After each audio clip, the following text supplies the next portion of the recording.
Good morning everyone. এখন বাজে ঘড়িতে ওই 9টার মতো। তো আমি রেডি হয়ে গেছি, একটু বেরোচ্ছি। আর মিস্টার শেখ মিবুকে নিয়ে গেল পাশের বাড়িতে ঘুরতে। অ্যাকচুয়ালি আমি দুটো কাজে যাচ্ছি, একটা হচ্ছে বিয়ের জন্য একটা গিফট নিব, আর আরেকটা হচ্ছে দাঁড়া এক সেকেন্ড বলছি। আর আরেকটা কাজ হচ্ছে আমি একটু পার্লারে যাব। তো কালকে আমি আইব্রোটা করে এসেছি, কিন্তু আমি হেয়ার স্পা করতে পারিনি যেহেতু অনেকটা টাইম লেগে যাবে। আর মিবুকে যেহেতু ঘুমিয়ে দিয়ে গেছিলাম, তার জন্য মিবু উঠে গেছিলো। তো আজকে হেয়ার কাট করবো আর হেয়ার স্পা করব। তো চলো ভিডিওটা দেখতে থাকো। এখন বেরিয়ে পড়ছি, অনেকটা লেট হয়ে গেছে। আবার আমার কাজের মেয়েও আসবে 10টার, 11:30টার মধ্যে ঢুকে যাবে কাজের মেয়ে। তো আমাকে আবার 11টার মধ্যে বাড়ি আসতে হবে। তো চলো আগে বেরোই। কিন্তু ছাতাটা কোথায় রেখেছি, ছাতাটা খুঁজে পাচ্ছি না।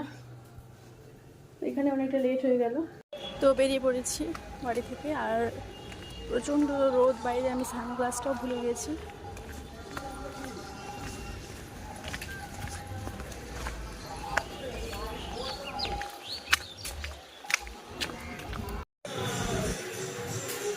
এটা তো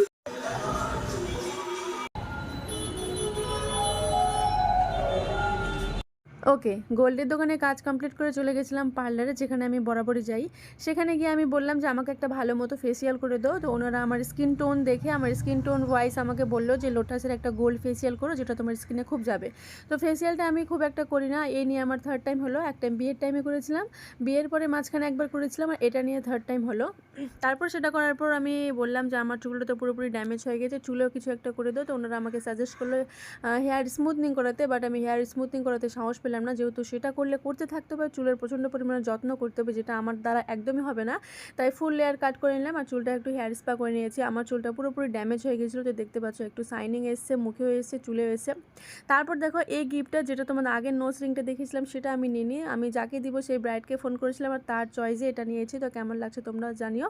তো আজ মিনি ব্লগটা এই পর্যন্তই।